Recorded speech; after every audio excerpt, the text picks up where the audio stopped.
So I refuse to bow down. Why?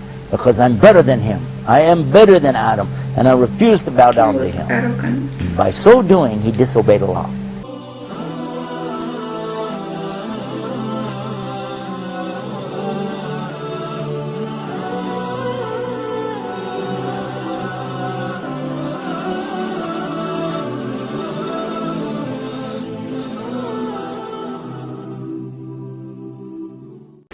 Assalamualaikum warahmatullahi wabarakatuh.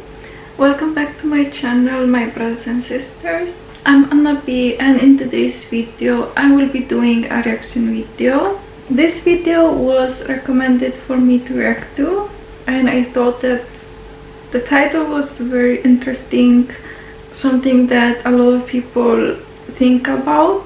So this is actually many parts. This is like a, what's it called, like a documentary or something like that, like docu-series, and it's called The Army of Satan. This is part 1. I don't know if I will react to all because it's a lot but I will react to maybe some of those docu-series. In today's video I will be reacting to the part 1 that is called Why Did God Allah Create Devil? So as I said, there are people who wonder this, because as we know, the devil is evil and is the enemy of Islam, and as we all know that everything is a creation of Allah, even the devil. So I am very interested to watch this video and to get some answers to this question.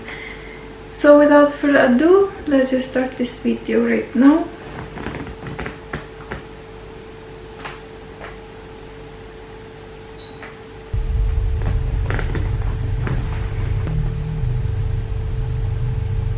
Rationality comes out of Islamic.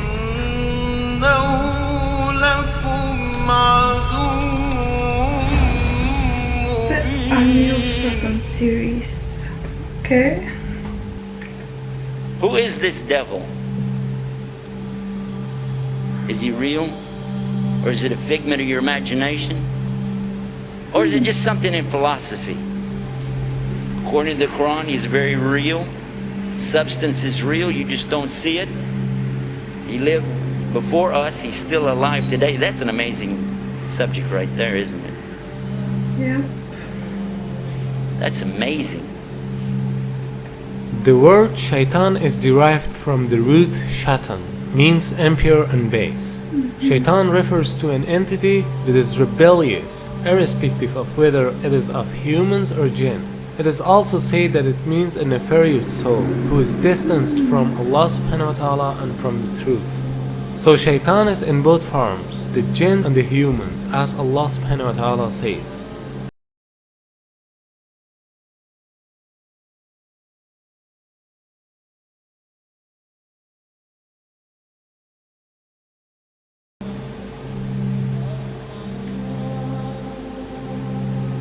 Now, what is this about the jinn? Why do you have to believe in that? Well, they're part of something called al-ghaib. Al-ghaib means the things you don't see, the unseen. You agree, and I agree, we don't see Allah. Okay, so he's in the ghaib, the unseen.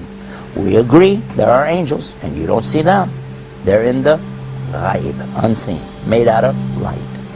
And now the jinn, and we don't see them. They're also in the ghaib. They're made from a fire which has no smoke to it. And if fire has absolutely nothing like smoke to it, or that it could be that you don't see that either. There's heat that you don't actually see, isn't that true? The both kind of shayateen are trying to lead people to evil deeds. The jinn kind of them are whispering to your hearts so that you can't see them or hear their whispering. And the human kind of them are whispering to your hearts in a way that you can see and hear but not realize it as whispering. And he can be anyone, even a friend of you who suggests you for drinking alcohol or any other kind of evil deeds. As far as the question is concerned with Iblis, it should be noted that Shaitan is a common noun, whereas Iblis is a proper noun. Iblis is also from among the jinn, who was the first creature that disobeyed Almighty Allah's command. We don't see the jinn. But we said that they have choices. And they were making choices even before Adam or human beings were ever created. And their choices were sometimes good, sometimes bad. From them comes the one we call Lucifer or Iblis. And who is that? Who is Lucifer? Who is Iblis? You might say he's the devil, the Satan or Shaitan as he's called in the Arabic language.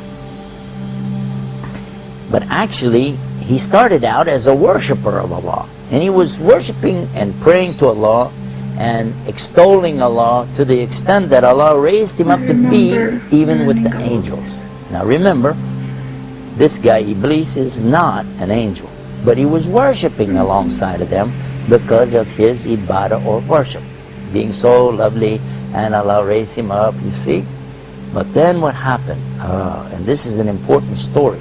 So we'll digress from a moment from our beauties of Islam to go into this to get a concept here to understand a big mistake that some people make when they say that he's from the angels. Angels don't make mistakes. They do as they're commanded. So when Allah created the best of his creation, what did he create? He created Adam, a human being. He created Adam from what? He created him from mud or clay. I want to show you what happened after Allah created Adam. Allah ordered all the angels, bow down. And all the angels did because they have to do as they're commanded. And they bowed down.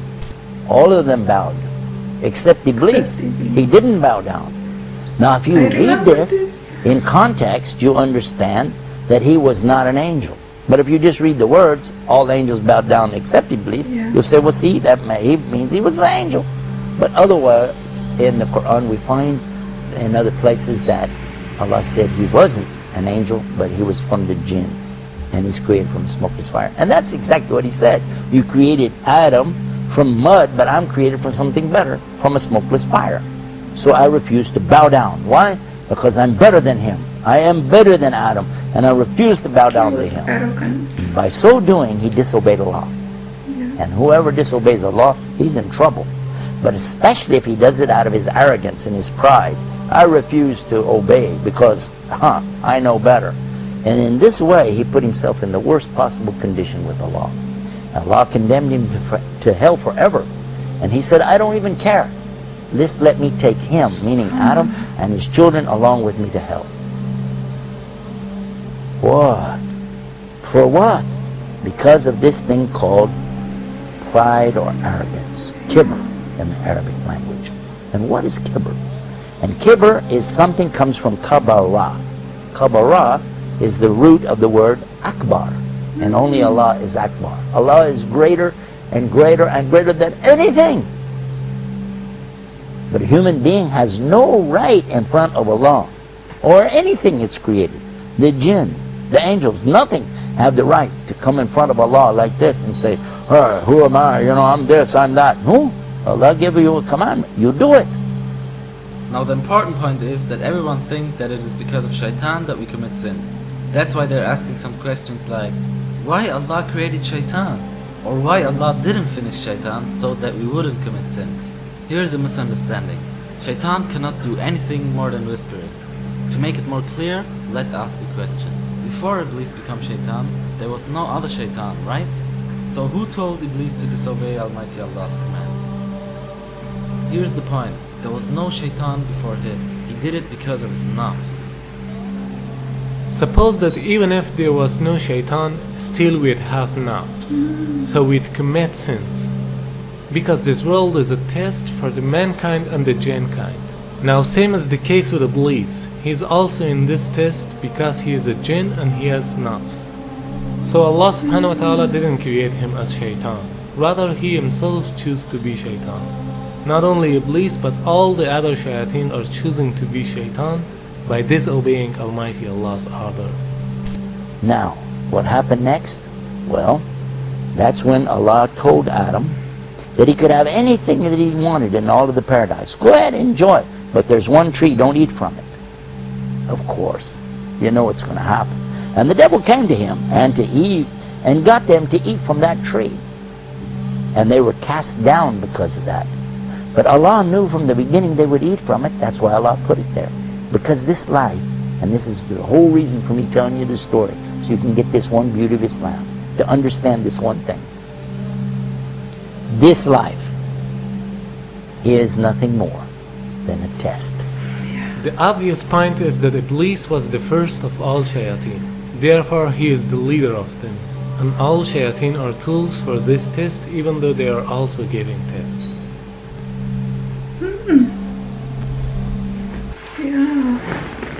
Yeah, that was very interesting to watch.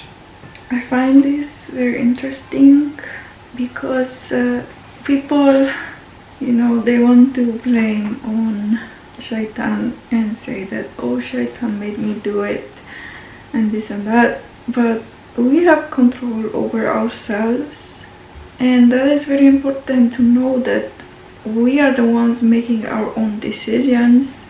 We have the power, like if we have the will to do something, then we can do it. Like if we want to wake up to pray Fajr, morning prayer, early morning, then we can do it.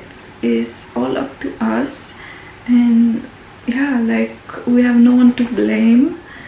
And yeah, like the video said, this life is a test and it's up to us. Like, of course it's a test. Of course I have experienced myself, like I have experienced a lot of tests in my life, like obviously like everyone else, with all these worldly things, alcohol, these things.